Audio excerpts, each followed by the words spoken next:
Zoti Duleviç, është një mënyrë për të thënë kjo që unë s'kam lidhje me Sorosin?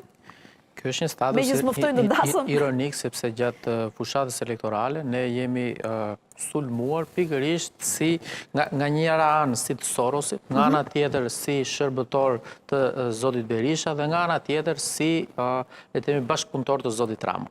Por në fakt ne fushatën e kemi pasur me qytetarët dhe nëse do ishte kjo e shprehur, do ishte realitet kjo gjë, do e kishte ftuar Adriatikun në Das.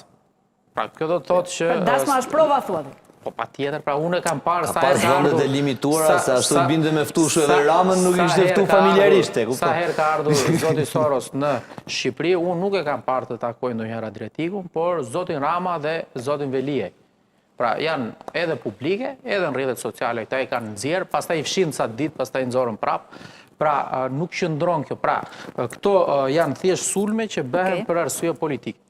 Jo, unë mendoj se kjo letër e Adriatik Lapajt është shkruar nga Edi Rama.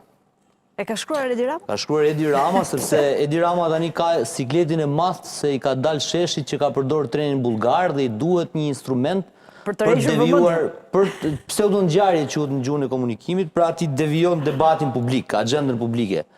Dhe me që sot kanë qarkulluar lajmet e revistës Vogue që Rama kishte mbajt fjalim atje, bla bla, po prap nuk kanë gjitur shumë sa për të bërë temë debati në këto agora tona, atëherë ka përdorur Adriatikun, siç e përdor Rama shpesh Adriatikun, i ka thënë ti po të çoj një tekst të rregulloje pak nga ana ortografike se jam në avion, e ka hedhur Facebook Adriatikun. Mandatin e fjerit avash, drejta se rrugë, po me këtë logjikë. Se Rama është përndan dhe këto mandat.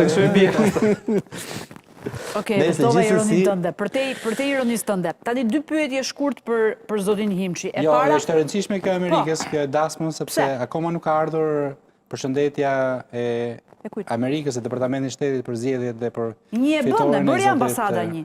Po nuk kuptonte ajo se ajo uronte popullin dhe jo qeverinë. Jo qeverinë dhe jo maggjorancën dhe jo Partinë Socialiste. Uronte popullin në tërësi. Po, dhe ne, okej, kemi uronte mirë që nuk tha urojmë trenin shqiptar që... Uronte popullin që votuan pra, që zgjodhen.